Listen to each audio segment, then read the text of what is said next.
Okay, in this video today we're looking at the TM645 Multi Moulder. This machine is in good running condition and ready to go. We've got a feeder drive here. It's simply a 110 plug-in. And then it's got a variable speed drive on there. And that is going to control these rollers that we see here underneath the table that run on each side of that cutter. Go ahead and shut that off. You do have forward and reverse function on there, as well as the speed control. And then for the main 5 horsepower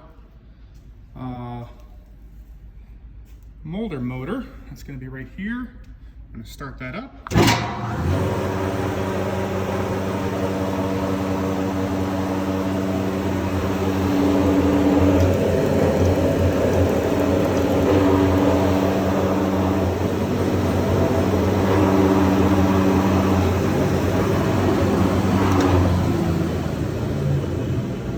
Does have forward and reverse function as well.